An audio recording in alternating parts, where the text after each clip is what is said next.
Sierra Leone, a small country in northwestern Africa, is mainly famous for its civil wars and blood diamonds. But that is not important to the current time, as no civil wars are going on there now, which also means the blood diamonds shouldn't exist anymore. However, this is sadly not true, as blood diamonds are still around. After all, they are termed conflict diamonds, and that leaves little to the imagination on exactly what they are used for. Officially termed blood or conflict to signify what they are used for by people fighting against an internationally recognized government, in other words, rebels. This, however, is not all about the blood diamonds themselves and their exploitation and extortion. There is other forms of exploitation running rampant throughout this place, done by various other nations and representatives. The main exploitation that I have researched has been the exploitation of mining resources, and a small dose of reality with how it affects the country itself. The main contributor in this is England, revealed by Sierra Leone and other media journalists inside England itself. As C.N. Chandler has presented in a statement about this style of issue, talking about how while the people of the third world, can indeed be responsible for troubles they find themselves in, like leaving a species extinct or on the verge of extinction, or even civil wars that mark the lands and kill countless people. Other considerations, however, like natural disasters and invasive greed, can and often do cause the same or even worse problems.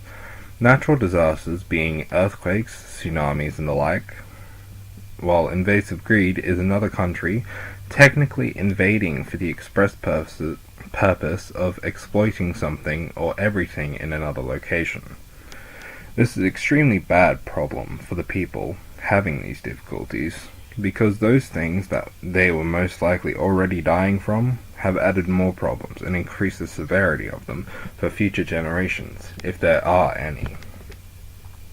But back to the exploitation of the mining resources in Sierra Leone. The reason that this is an exploitation and not just an investment that is most definitely legal is because of the violations to Sierra Leone's legislations regarding mines, which requires payments from the nation/country for them to be allowed continued use of those resources in the mine. England has managed to get away with this with minor backlash from people, and nothing else, since while England is exploiting this third world/developing country, they are also providing these people there with a job. One that isn't exactly well paid, yes, but still a job that can help their family to survive, as C.N. Chandler has stated. Another exploitation just made from the dying body that is the mining exploitation. This can affect the people both negatively and positively, as the morale increases with the people thinking that things are finally looking up. Meanwhile, they may as well not work, as they would get the same benefits from their normal life with less risk of harm and infection from diseases.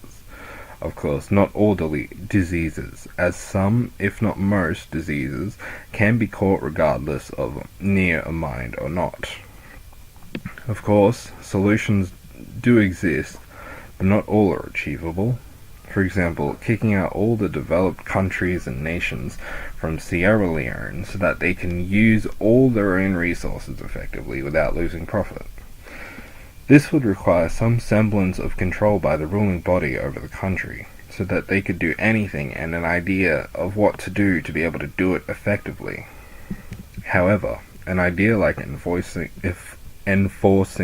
their own legislation and laws to take back control over resources would be effective, as slowly building their country to a developed state is the only way to get rid of these current exploitations. Of course, new issues would pop up, but those can also be dealt with.